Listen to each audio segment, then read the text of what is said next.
was born from as a feminist because lower class Indonesian society.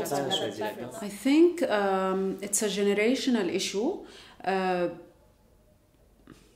I think more and more people are introspecting into their lives and their stories because the world is becoming so complicated that we can't make sense of it otherwise. So part of us as artists are also digging back in why we became this way and why are we interacting this way with others and how the world is interacting with us. And this is much easier to start from within. But then you find yourself always hitting politics and hitting different issues happening in your community or in your society, basically. Yeah, so you cannot really separate one from the other, can you? No, you can't. You can't really live in an isolation, even if you are living in solitude. But you can't isolate yourself from what's happening and how politics, like exile, patriotism, nationalism, all of this, how this affects your thoughts, how it affected your family's thoughts, and how all of this kind of is now making you affect others too, basically.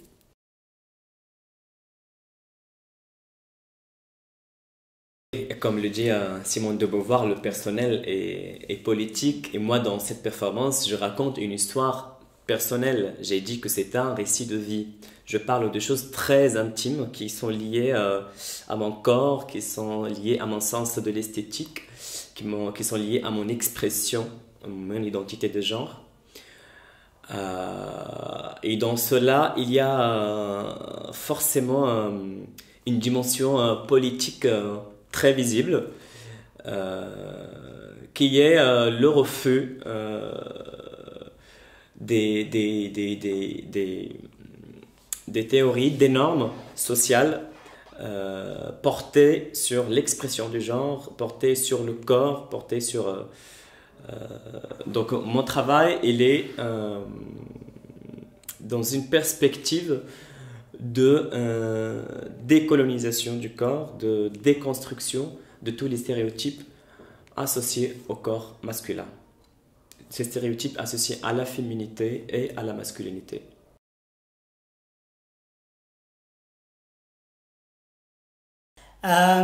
Firstly, the body is personal, but at the same time political.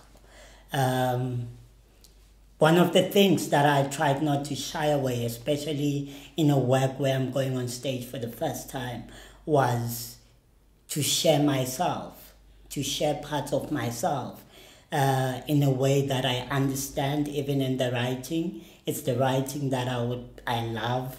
It was interesting not to shy away from the work itself and myself and dealing with issues of bodies, and not only my body, but other bodies, and how I choose Chuma, Tando to collaborate in this. They also bring certain interpretations that she speaks about wounds, which we keep on stitching. Chuma also having other ideas around bodies and how we need to be comfortable, and even in the rehearsal process, she was really specific about what she wanted. She didn't want me to just go into, oh, I studied drama and I have a technique that I was taught. So she literally taught me how to respond to what my body wants than for me to do what I've learned and all this dance technique movements that we all want to do. Now I had to respond to my body, and which responding to the body can be political to other people. And yeah, I think I'm more interested in how do I respond to my body, and after the direction that Chuma has provided, and also responding to the layer that Tando also is bringing into the work in relation to my own body. So, which is them also coming in to work with me. I think it's this thing about the body being political is that for me, I'm more interested in the space between what you see and what we see and how we perceive what we see and how we interpret. So for me, that is where the politics lies. It's within the self. So the last layer of the performance is the audience and who they are and what they bring and how do they interpret what they see. So for me, that is so it's always going to be exciting because the audience is always going to be different. So for me, it's like that is the politics for me. How we interpret body is depending on how you sit, how you watch, how you perceive what you watch, and it's all about who you are, you know. And I think that we're hoping to shift those. That we're gonna have people who are gonna sit on the chair and they're gonna be constantly shifting because their bodies are being asked to shift, you know, literally.